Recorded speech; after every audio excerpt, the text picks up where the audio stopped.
وَأَنْتُمْ تَشْهَدُونَ، اور تم اس کے گواہ تھے۔ تو اللہ تعالیٰ نے بنی اسرائیل سے مختلف وعدے لیے۔ ایک وعدہ یہ لیا تھا کہ تم نے آپس میں ایک دوسرے سے لڑائی جھگڑا نہیں کرنا، ایک دوسرے کا قتل و غارت نہیں کرنا، اور ایک دوسرے کو جلا وطن نہیں کرنا۔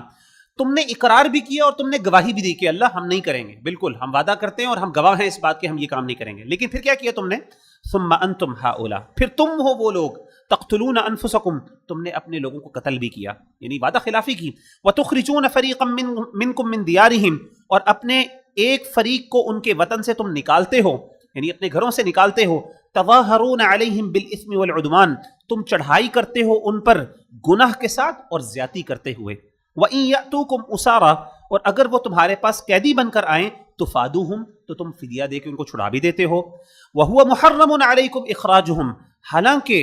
تمہارے اوپر ان کو نکالنا ہی حرام کر دیا گیا تھا، أَفَتُؤْمِنُونَ بِبَعْضِ الْكِتَابِ، کیا تم کتاب کے بعض حصے پر ایمان لے کے آتے ہو، وَتَكْفُرُونَ بِبَعْض، اور بعض کا انکار کرتے ہو، فَمَا جَزَاءُ، پس کیا سزا ہے اس شخص کی، مَن يَفْعَلُ ذَلِكَ مِنكُمْ إِلَّا خِزْيٌ فِي الْحَيَاةِ الدُّنْيَا، جو یہ کام تم میں سے کرتا ہے سوائے اس کی سزا یہی ہو سکتی ہے کہ اس کو رسوائی ملے گی دنیا کی زندگی میں، وَيَوْمَ الْقِيَامَةِ يُرَدُّونَ إِلَىٰ أَشَدِّ الْعَذَابِ، اور قیامت کے دن وہ لٹائے جائیں گے سخت عذاب کی طرف، وَمَا اللَّهُ بِغَافِلٍ عَمَّا تَعْمَلُونَ،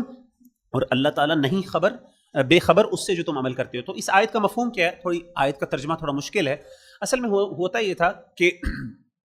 بنی یہودی، خاص طور پہ یہودیوں کے کچھ قبائل جو ہیں وہ 3 بڑے قبیلے مدینہ کے اندر موجود تھے۔ مدینہ کے اندر مشرکین بھی موجود تھے، جیسے کہ مدینہ کے اندر اوس اور خزرج 2 قبیلے موجود تھے۔ اب ہوتا یہ تھا کہ مدینہ کے جو یہودی تھی انہوں نے آپس میں کیا کیا ہوا تھا، کچھ نہ کچھ یعنی معاہدے کیے ہوئے تھے، صلح کی ہوئی تھی، یعنی کچھ ایسے تھے جنہوں نے ٹروس کیا ہوا تھا ایک قبیلے کے ساتھ، دوسروں نے کیا کیا ہوا تھا مشرکین کے دوسرے قبیلے کے ساتھ، ان کے ساتھ کوئی معاہدے کیے ہوئے تھے۔ اب ہوتا یہ تھا کہ جب ان کی آپس میں لڑائیاں ہوتی تھیں تو لڑائی ہوتے ہوئے یہ کیا کرتے تھے، ایک دوسرے کو،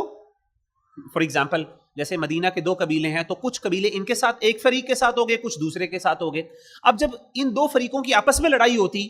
تو یہ یہودی بھی آپس میں ایک دوسرے سے لڑتے تھے، کیوں؟ کیونکہ ایک دوسرے کے ان کے ساتھ ہی تھے۔ اب جب لڑائیاں ہوتی تو ایک دوسرے کو قتل بھی کرتے، اور قتل کرنے کے بعد ان کو جو بھی زیادتیاں کر سکتے تھے وہ کرتے تھے۔ اب ہوتا یہ تھا کہ جب وہ قیدی بن کے آتے یہودی ان کے پاس دوسرے گروہ کے، تو وہ کیا کرتے تھے، کہتے تھے ہو یہ تو ہمارا بھائی ہے اور اسے کو تو ہمیں آزاد کرنا تھا، تو ہم اللہ نے ہمیں حکم دیا ہے تورات میں، تو اب ہم کیا کریں گے، ہم ان کو آزاد کر دیتے ہیں فدیہ دے کے۔ اللہ کہتے ہیں حالانکہ تمہیں پہلے ہی ان سے لڑنا منع کر دیا گیا تھا، تم کیوں لڑتے ہو آپس میں، کیوں قتل کرتے ہو ایک دوسرے کو، اور پھر اپنے آپ کو یہ جسٹیفیکیشن دیتے ہو کہ جی ہمیں تو فدیہ دینے کا حکم ہے۔ تو بہرحال یہ والی بات ان کے اعمال کو اللہ ذکر کرتے ہوئے